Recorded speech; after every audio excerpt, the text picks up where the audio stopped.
Hello, everyone, and welcome to Reliving the Extreme, episode 205. The Maxim Brothers here with you. I'm Nate, that's Aaron. Hello. And Chad Austin should be joining us, we hope. He's in mime mode right now. He is trying to get into the studio, but we cannot get any audio on Chad's end at the moment. So we're waiting to see if we can get any audio from Chad. His microphone button is not working.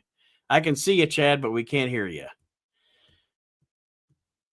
But anyway, this week we are discussing the episode of ECW from May the 13th, 1997, as we plug on through 97 here with an interesting episode of ECW. You want to call it that? Yeah. give it the Scott Levy treatment. It was a one pager. Yeah, you're right. It's kind of a, they do some, anyway, we'll get into it. And we kind of pick up, I couldn't tell, last week at the end of the show, they had the formation of the new triple threat with Bam Bam Bigelow. And then the Pitbulls came out at the end. And of course we went on the tirade of Jesus Christ, is this Pitbull's Shane Douglas thing ever going to end? So I'm assuming this match that we see at the beginning came out of that. Yeah. It looked like, like I said, it looked like it was at the, not like I said, I just said it. It looked like it was at the ECW arena, and the Shane Douglas Pitbulls feud is like the pork chops and friends of professional wrestling. It's the feud that'll never end as it goes on and on, my friend. Like, this feud started out with like nuclear heat and it was really good, but it's just like, Jesus Christ. It's like if they don't have anything else to do with Shane, they just put him with the Pitbulls. Yeah. He broke that guy's neck once. Yeah. But during this match, Rick Rude comes out and picks up Francine and shows everybody they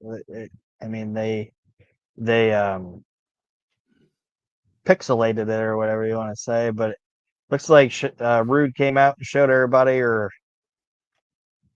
puss and just walked out with her upside down. What I put down was Rick Rude picks up Francine during the match and they pixelate. And by pixelating, it actually looked worse than it was, because by pixelating it, it looked like he was eating her ass. Oh, he did. According to what he says on a little bit, he did. But yeah, he picks up Francine. Like I said, the screen is pixelated, and it actually, yeah, like I said, it looked like he was tossing the salad there. Rick Rude. Yeah, he literally just needs to click his microphone button. We still can't hear you, Chad. Got no audio. Click your microphone button. He's motherfucking Aaron in silence. It's funny. It's like he's a pissed off mime. You can't see it, folks, but it's pretty humorous.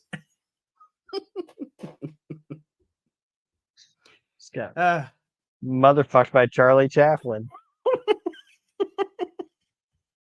That might be the title of the episode. I got motherfucked by Charlie Chaplin. Ah, shit. Was it Grandma's Boy when she's like, I gave Charlie Chaplin a hand job? Yeah. He was silent the whole time. Okay.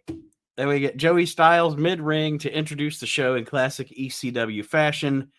Rick Rude comes out to the ultra loud overdub of his WWE Network music, which I thought the stripper was like public domain, but apparently it's not. Yeah, because everything that he's on the network, well, WWF, the WCW had different music, but everything that he's on the network, none of it has that actual track playing. It's all, and they always play it so loud. Like, why are you dubbing it so loud? Yeah.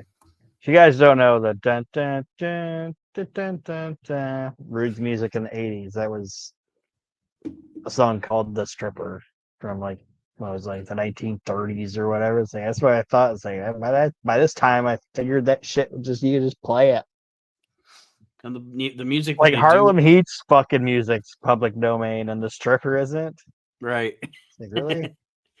I always thought it was funny that there's that one sketch on New Kids Or on Kids in the Kids in the Hall. Hall, yeah, where they used the Harlem. When we were kids, we thought that was funny because we didn't, it was like they're using the Harlem Heat music, and then it was also funny back in the day.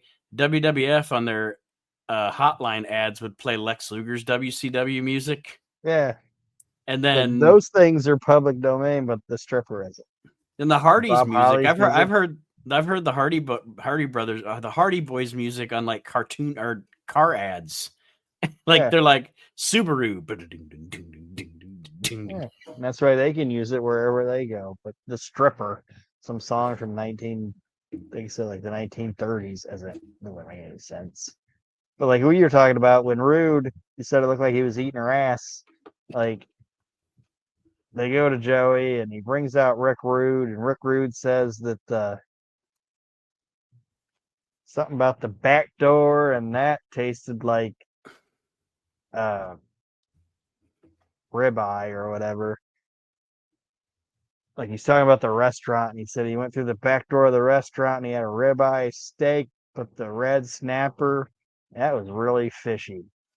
So that's what I'm saying. It's like Rick Rude just said he ate her ass and he liked it, but the hoo-ha was front not part, yeah, the front part wasn't that great.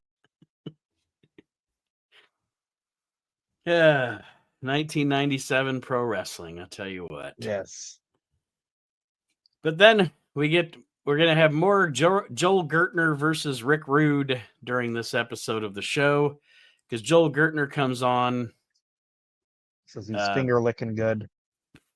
I love the fact that he, as a character, he just lays into his repulsiveness. Like Yeah. the camera's very close to his bulbous face, and he's got like acne all over his face, and yeah, just you got to appreciate someone that is willing to lean into their negatives. You know what I mean? Yeah. And the great part about Gertner is most people, when they start their gimmick, they're like super outlandish and they start toning it down. Like Randy Savage, like Randy Savage, when he was like working for his dad, his character was crazy and had like the confetti and you know what I mean? Mm-hmm. And then like DDP, like when DDP first started, he had like every gimmick. Like he had the top hat and the guitar or the cigar and the big glasses and the And rings and the neon vest. yeah, like he had everything and he toned that shit down. Gertner's like the opposite. Like as his gimmick keeps going, he just keeps adding things. Like first he's just got like, his regular tuxedo. And it's like I lose the shirt. You're like, okay, well that's funny, but like he adds the bow tie and by the time like he turns babyface, he's got like a big fucking like tiger jacket and yeah. I was gonna say that he winds up. It's like by the time he's like you said, by the time he's babyface, he's got like a thick like leopard skin, like leopard pattern skin jacket, and his fucking neck brace is black, and he's got like a purple bow tie. Yeah, it's funny. But yeah, he's finger licking good, Gertner, and he says he's going to expose Rick Rude at like some rumors about Rick Rude later on tonight. Yeah, and I think he calls him repulsive Rick Rude. Repulsive the mime Rick is back. Rude. We still have no sound, Chad. I wish this was a video show. Sometimes.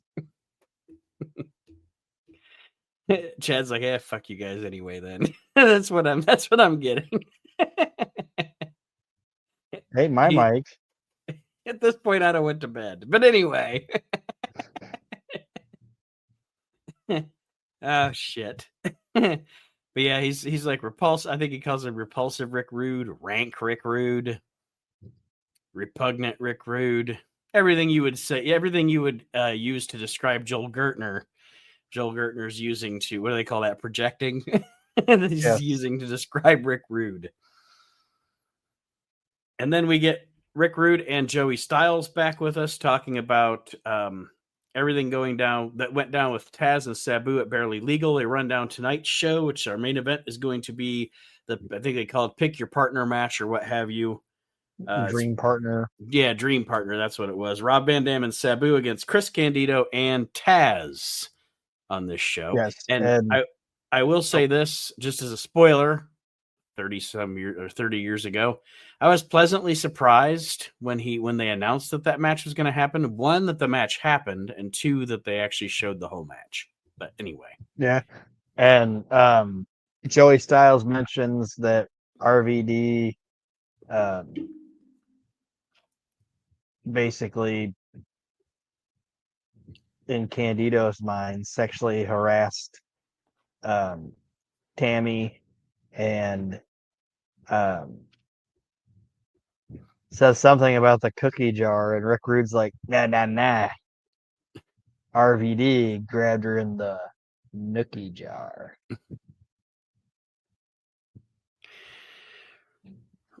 Rick Rude and his short tenure in ECW probably gets him in more sexual innuendos in 6 months than anyone ever has in the history of professional wrestling. He was having fun. Oh yeah. You could tell he enjoyed the time he spent in ECW. Yes.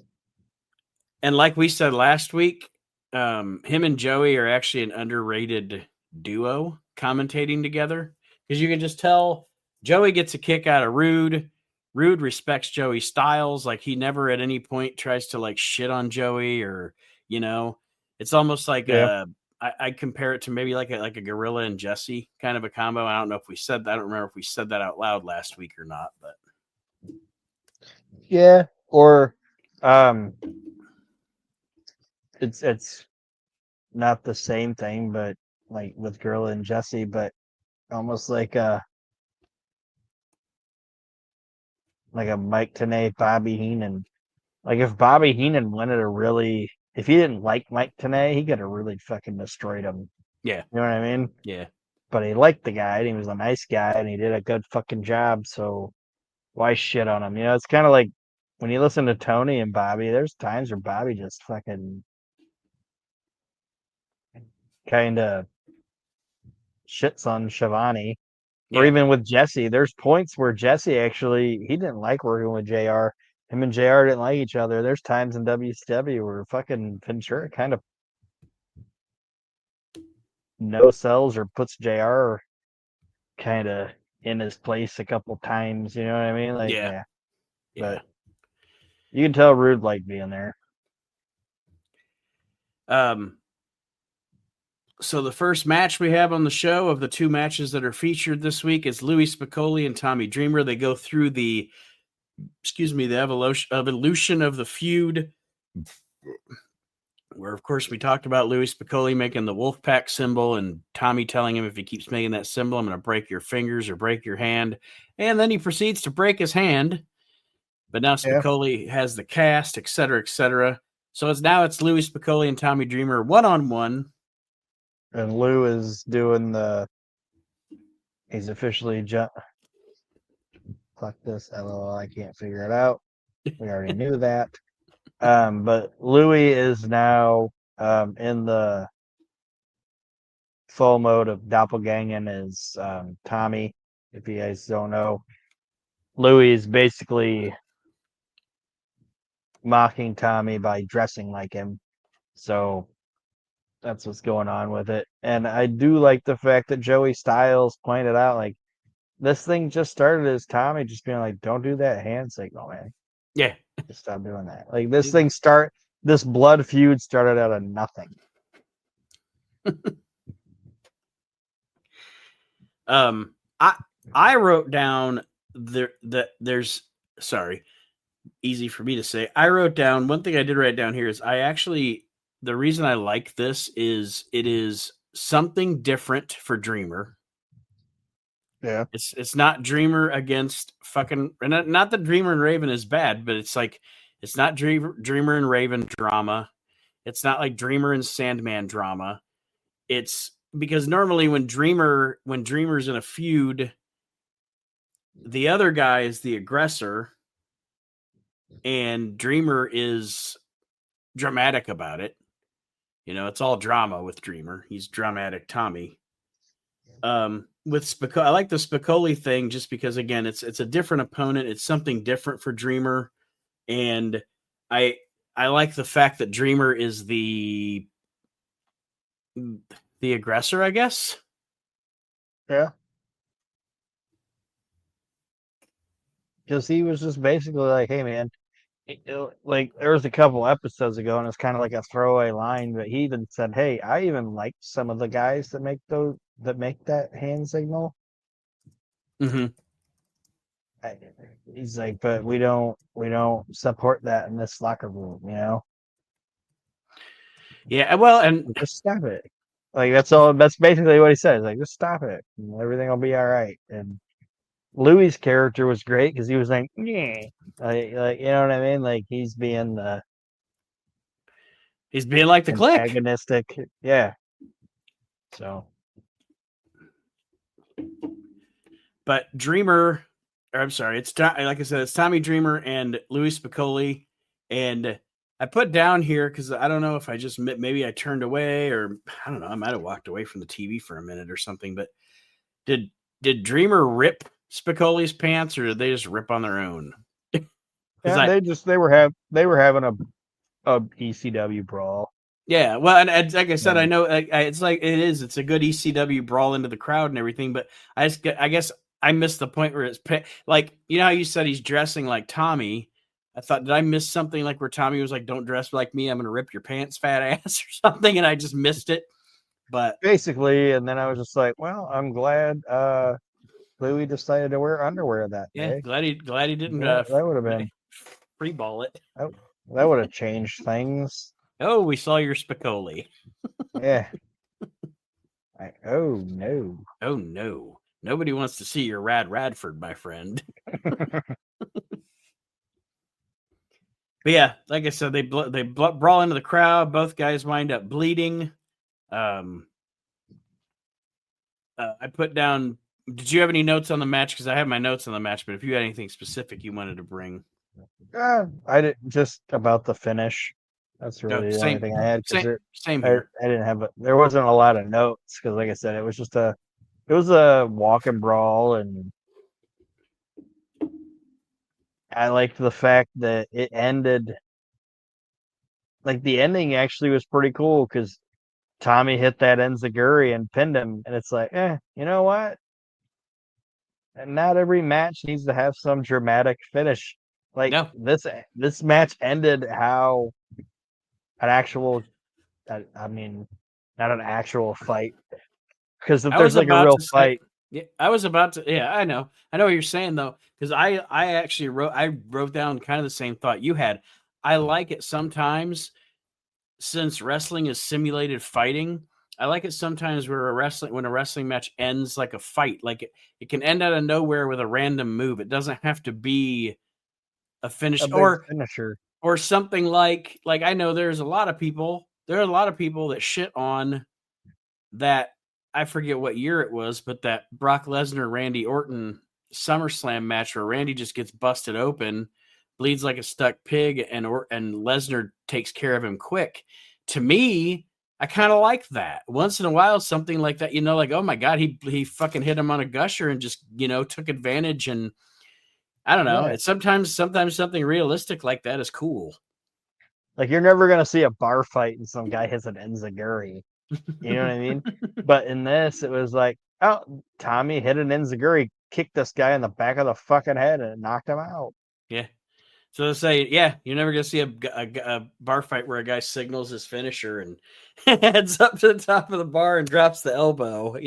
I would pop if they did. I'd pop if if I was watching a fight, a bar fight or an back alley fight, and a guy hit some other dude with an enziguri. You're like, holy shit! That was awesome. But yeah, that's how it ends. Tommy hits an enziguri on Louie. Louie crumples, and Tommy pins him for the 1-2-3. And then after the match, Louie ends up taking out Tommy and grabs Beulah and ends up hitting Beulah with the DVD. He hits Beulah with a DVD, which looked good and vicious.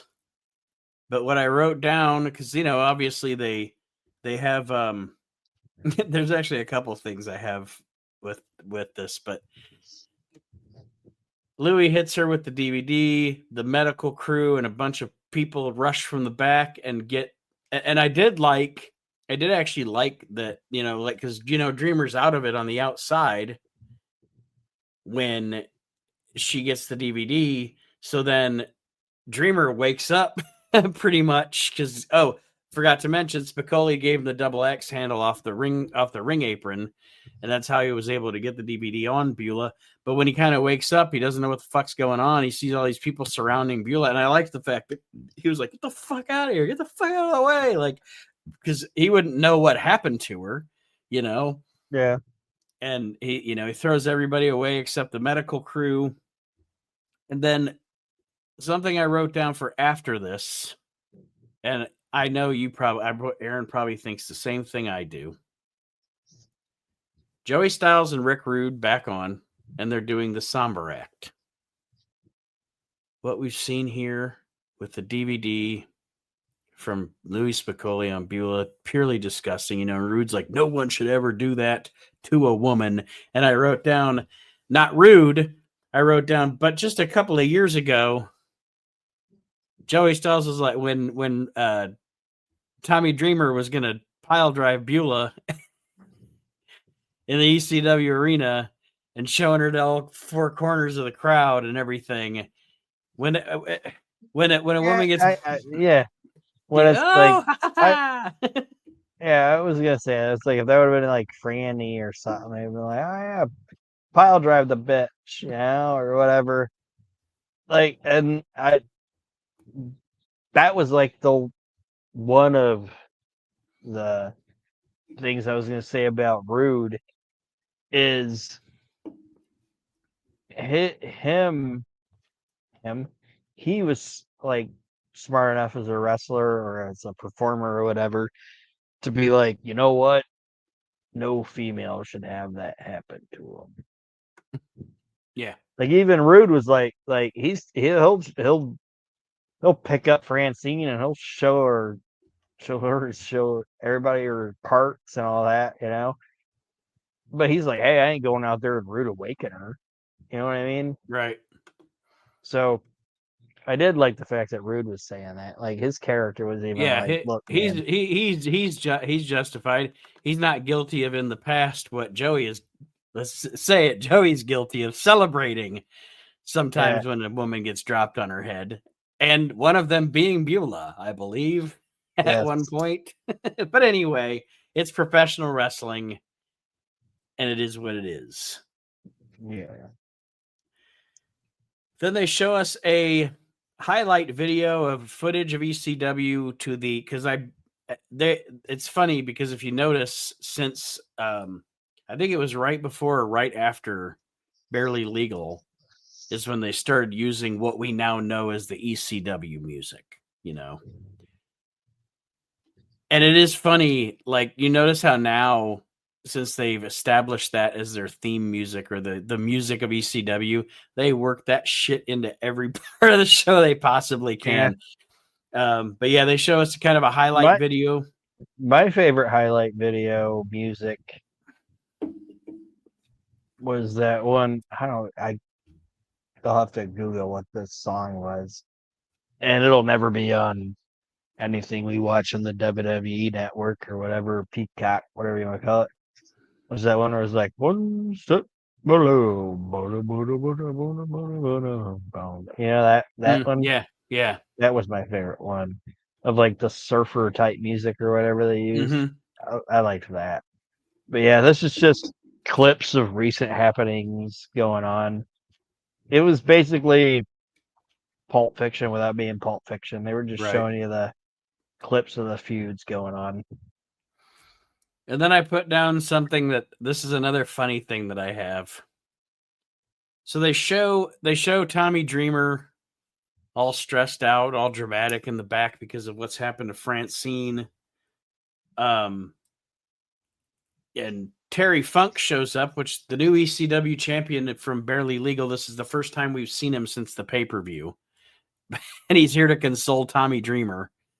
But what I wrote down was funny was it's of course it's the ECW arena, the old filthy ECW arena, and they take this poor girl back and they just lay her on the floor. Like she's not on a couch, she's not on a fucking stretcher, she's not on a gurney. They just lay her on the dirty ass floor of the ECW arena locker room. Yeah. Well, she's probably been in worse places. It isn't as bad what Louis Spicolli did to her. Yes. With the DVD. We put her on the floor and now she's got hepatitis. So, and there's gum stuck in her hair.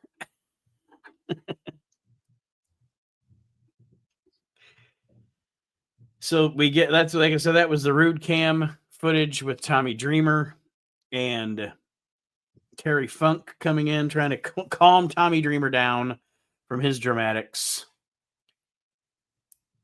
And then Joel Gertner's back.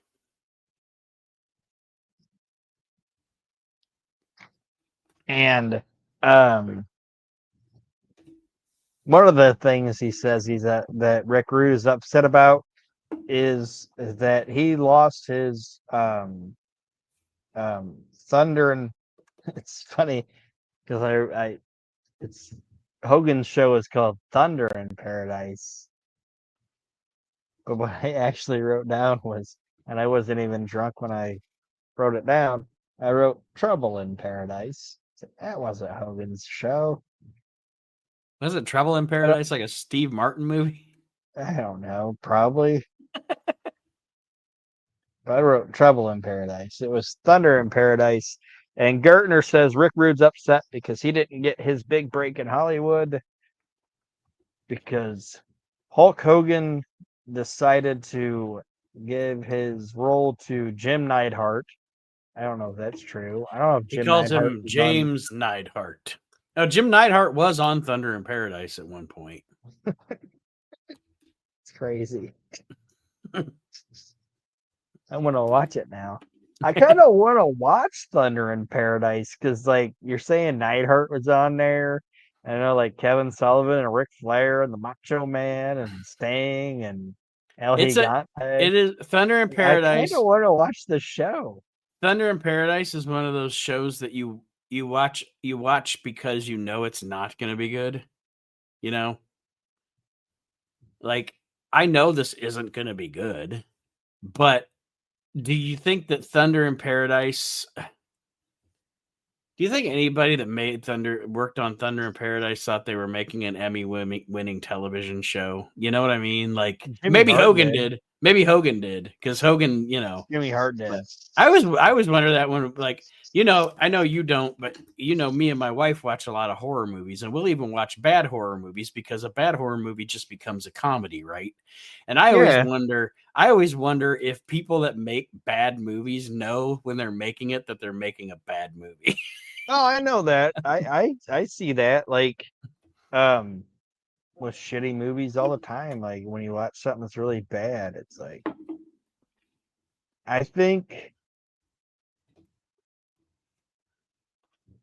like people have to know they're making a shitty movie. You know, like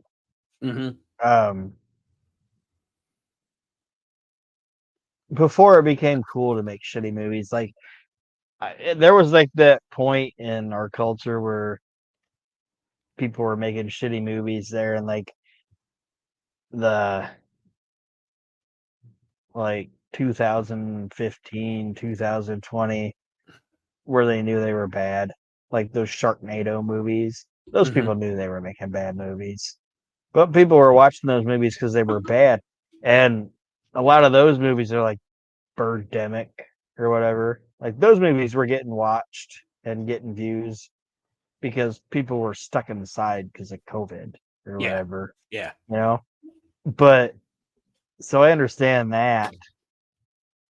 But like when you watch like was it like Trolls 2, like it's like, oh no, they're eating her. And now they're gonna eat me.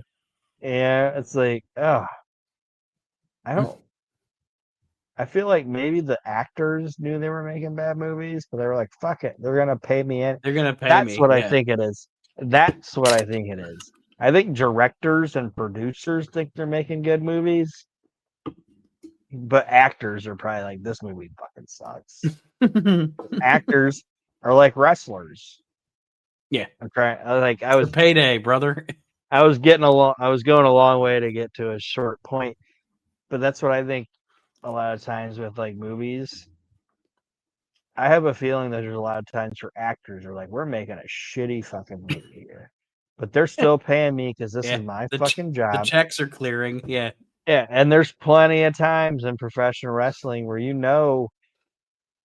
like a wrestler's like, oh, this fucking sucks, This but this promoter's a guy's fucking fucking idiot. Yeah. paying me, so I'm like Sting, you know.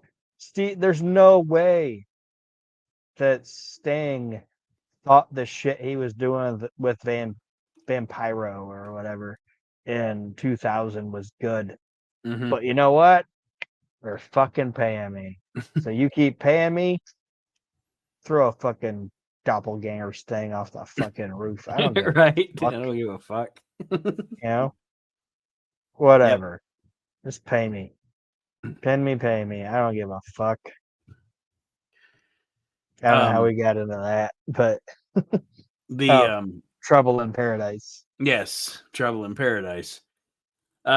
Essentially, he says Gertner gets into how the truth about Rank Rick Rude, as he calls him, is that at the hotel, because he's half the man he used to be, he wasn't able to. He just went back to his room because he wasn't able to get it up and get laid at the hotel. And then he He goes went on. and watched cartoons. He goes on about Paul Heyman getting the fat, ugly hookers.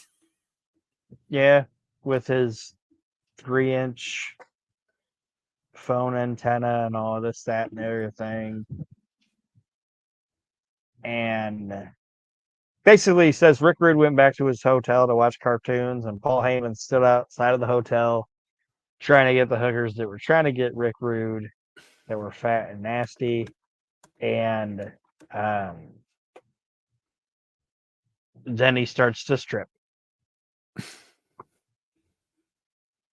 And they flash back to Rick Rude and Joey Styles, who have licks of disgust. And Joey Styles is like, am I supposed to say, like, oh my God? And Rick Rude says, how on earth did I just get made fun of by a guy with double D's? Basically. I think they should call it, when Joel Gertner does his thing, I think they should call it Jiggle Vision. Yeah.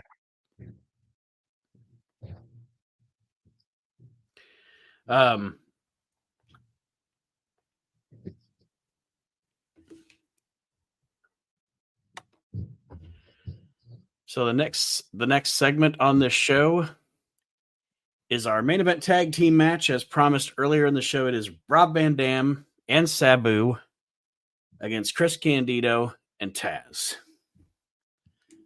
Yeah. And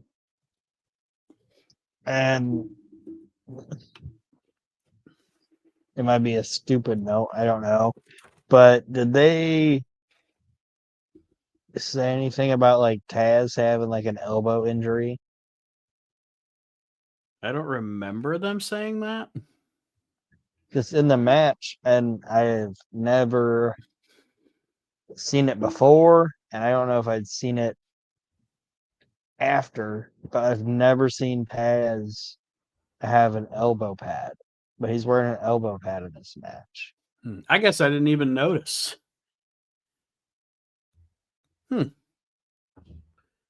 he did have an injury Yeah, of like, some sort. like on his right arm, he's wearing an elbow pad. I'm like, okay, that's weird. And just on the one arm, not on both.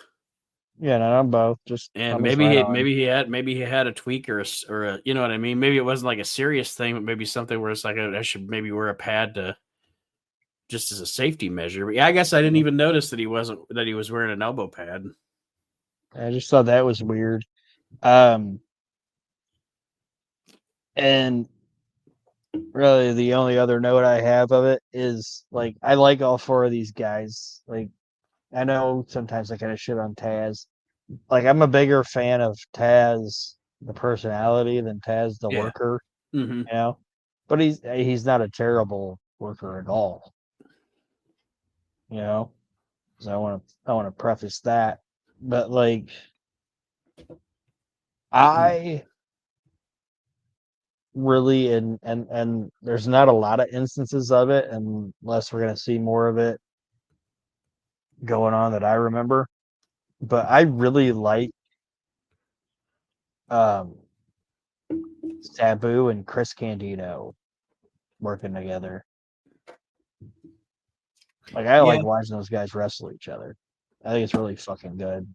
I actually have that in my notes here. It's funny that you say that. I have that in my notes. One of the things that, and after actually, you know what? Let me write this down because I forgot. After we go through this, I'll ask you the question I was going to ask that I forgot to ask at the beginning of the show. But one thing that a couple notes that I had about this match. First of all, I liked the fact, and it's fun with Van Damme's character because he's such a fucking asshole, and that's the point, and I get it. But one thing I wrote down about this is from the beginning, you got these two teams that are going against each other, but the teammates on both teams are also like at the beginning also at odds with each other. Like they're already fighting amongst each other as to who gets to start and like pushing each Yeah. other and shit. Like I liked that. And I love that about Rob Van Dam and Sabu. And they evolve, and I love the fact that they do because they evolve as characters to where they do become a very simpatico team and everything. But I love that in the beginning they're together because they got Fonzie and they have common goals and shit, but there's still that tension where Van Damme's disrespectful to Taz and Taz like, you fucking asshole. Like I like that. I like the fact that it's an uneasy alliance at first.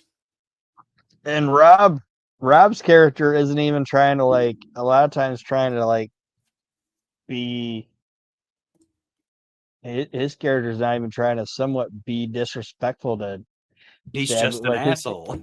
Like his character will be like, look, man, I'm here and I shouldn't be here. I'm not like all these other fucking beat down, scarred up pieces of shit. And then Sabu's like, "Ah."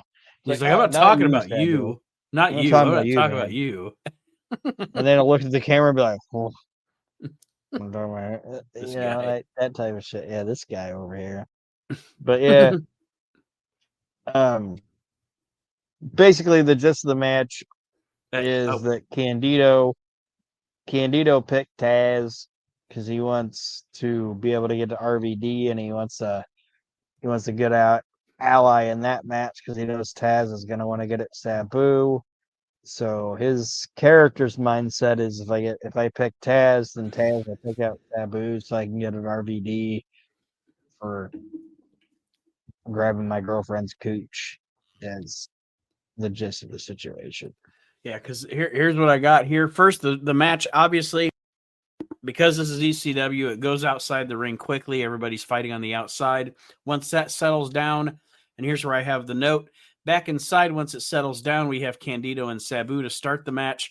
Candido and Sabu light it up, and I wrote down, they don't wrestle each other a lot, but when they do, it's great. So you and I thought the same thing.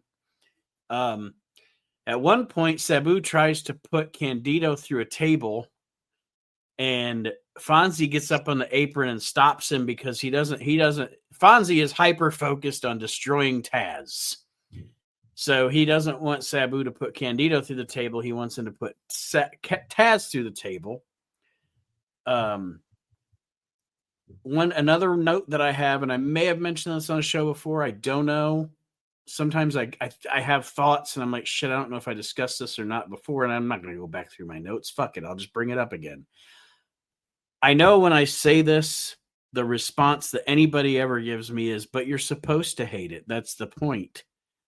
I know I'm supposed to hate the whistle, but I hate that fucking whistle.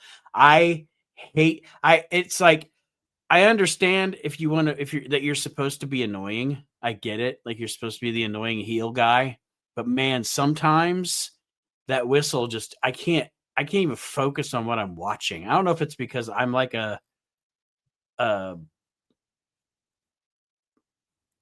I'm an easily like a sensory overload guy. Like No, it's bad. It's bad. Okay. Like I said, I mean, I know it's supposed to be heel heat and you're supposed to hate it, but goddamn, sometimes I'm just like, I can't deal with this. Yeah, it's bad. And it's bad distraction.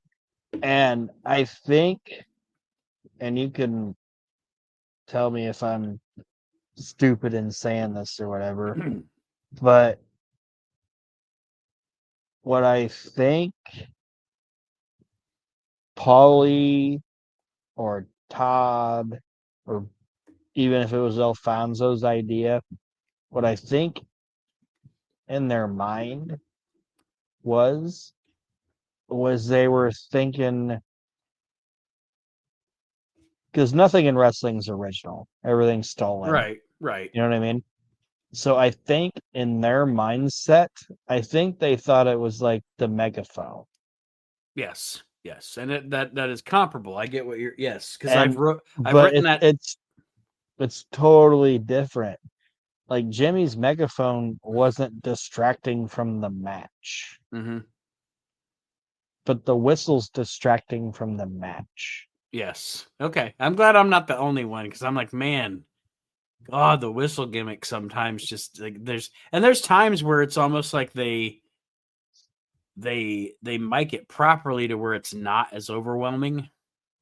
But during this match, it very much was overwhelming, I thought. I really do have a feeling that somebody looked at Fonzie and was like, "Oh man, your whistle would be like Jimmy's Jimmy Hart. megaphone." Yeah. It's not the same thing. Because Jimmy didn't lay on that fucking megaphone all the fucking time. What I liked about Jimmy Hart, here's where he understood it.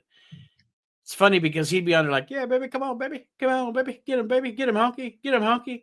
And if he wasn't getting enough heat, only when he wasn't getting enough heat would he be like, come on, honky, come on. And starting with the sound effects. Yeah, that's where it worked. Yeah. But it's like when the match started getting building up and going into its like sequences and shit, Jimmy bailed out. Yeah. Fonzie just fucking blew that whistle like a fucking. If you're blowing that whistle, like, if you stop blowing it, they're not going to give you crack. Let me see here. Sabu and Taz finally wind up in the ring together, but it's very quick. Rob Van Dam in, Taz tags Candido, and then I put down here Rob being the good asshole heel because he knows what he did to the man's woman. He keeps avoiding Candido. It's funny because Taz and Sabu want to get at each other, but RVD wants to avoid Candido. But there's a lot going on in this match. This is actually this is a really good match. It is. And then finally, RVD and Candido are in the ring together.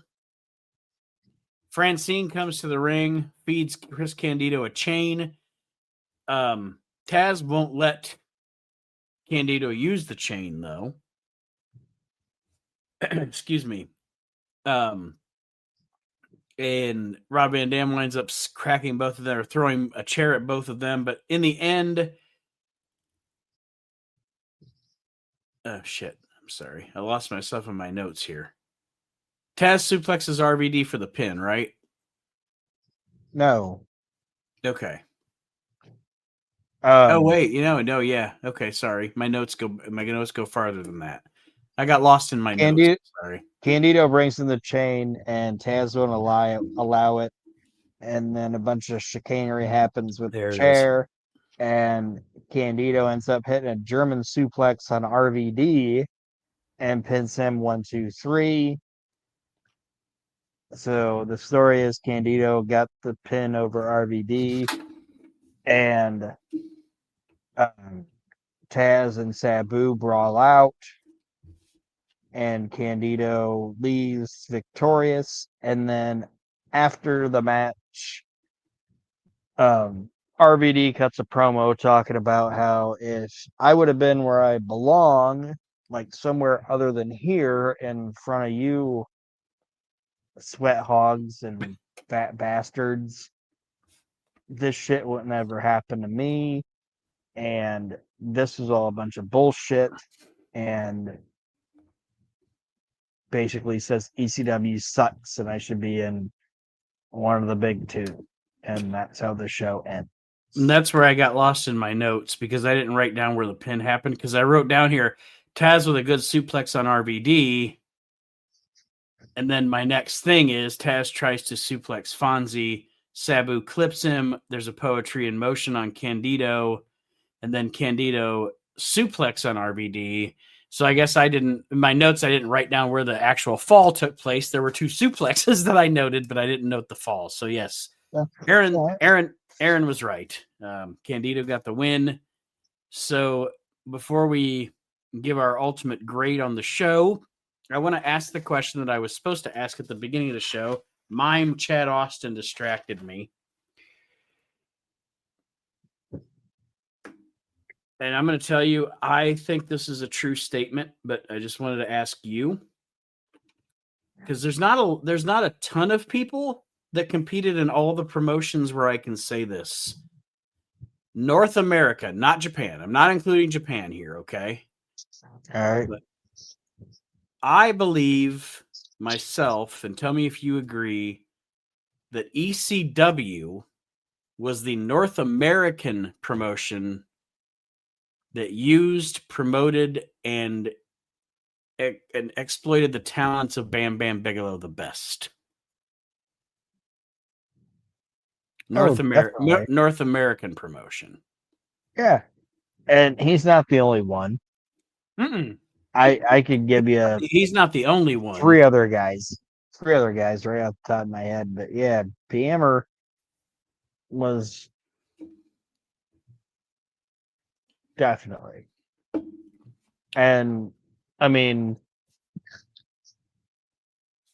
he was Bammer's the original Paul Heyman guy, you know?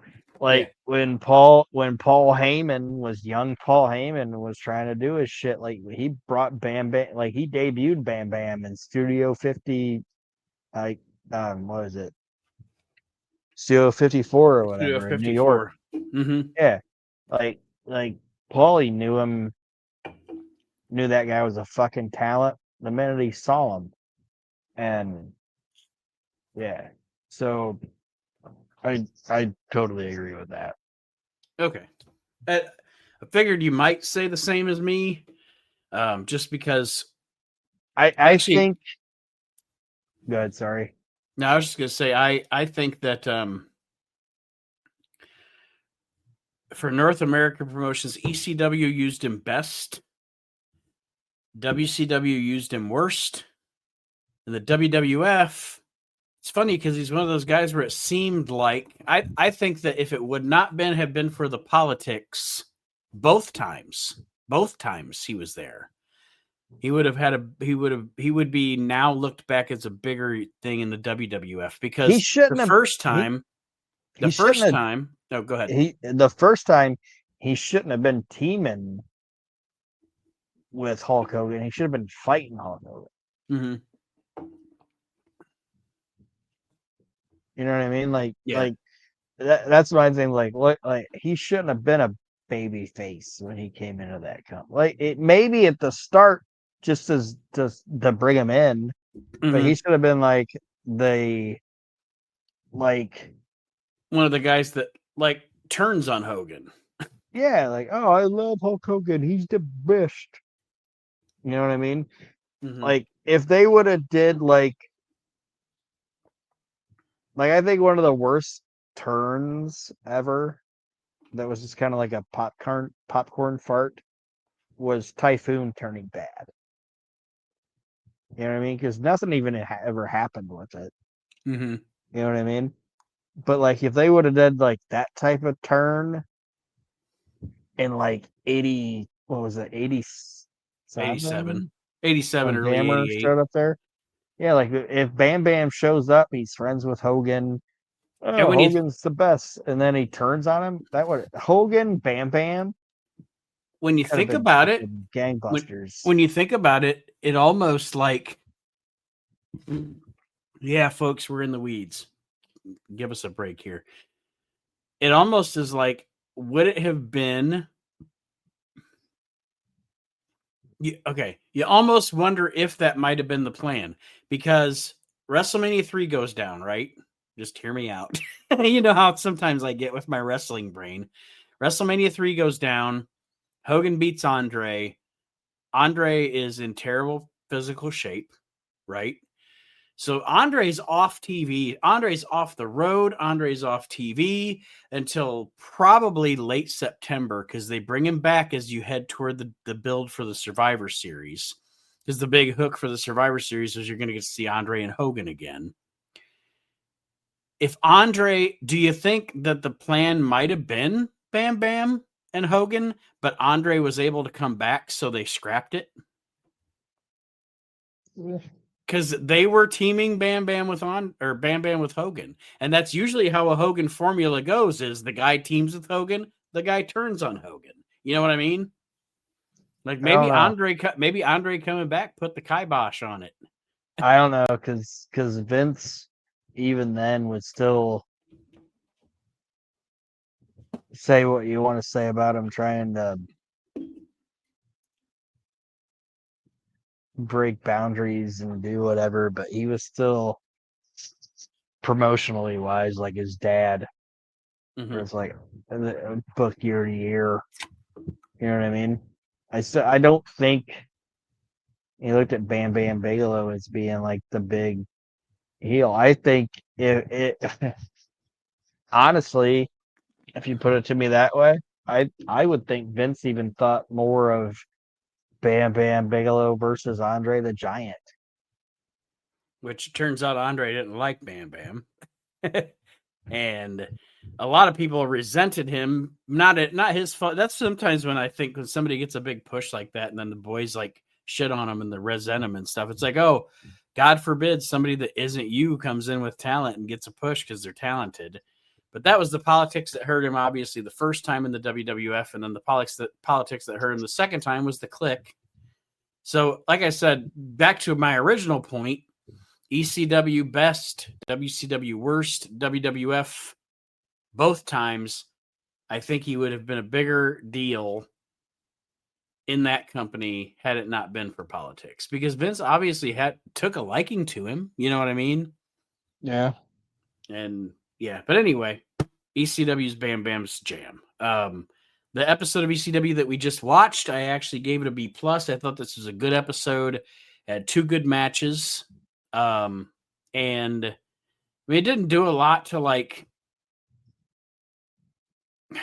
plug on to what's next, but what we saw was intriguing and good. And the only thing that I can say is a negative and I don't know the booking circumstances. I don't know his availability. I don't know his physical condition. But I will say, I do think that since Barely Legal, the one thing that has been a miss is not emphasizing Terry Funk's championship win. Yeah, I agree. Like, he doesn't have to wrestle, but Jesus Christ, he hasn't even cut a promo since he won the title. You know what I mean? Like, what the fuck? The first time we see him is when Francine's getting hepatitis on the floor and he's telling Tommy Dreamer to, stop crying or whatever. I don't know. I just think, it surprises me because of who's in charge, Paul Heyman. as far as creativity and promo goes, I'm just surprised we haven't seen anything from Terry yet. I agree. What was your grade? I'm sorry, I just babbled on and I'd give it an eh. me. Is what it is. Well, that being said, Aaron, this has been a good show. It's good to get back to reliving the extreme here. And Chad, thank you for miming on in. Chad's like, this is me in a nutshell. How did I get into this nutshell? It's that show. We'll help him hopefully figure out. I'll help Chad troubleshoot his shit, and hopefully we can actually get him on the show next week. Did you have any parting words for our listeners before we sign off? Not too much because my laptop's about to die. So All right. Thanks for listening. I'm gonna have a mime Chad and a disappearing Aaron here on the show. It's a regular fucking magic show here on Reliving the Extreme. We will see you next week, everybody, as we continue reliving the extreme. Meh.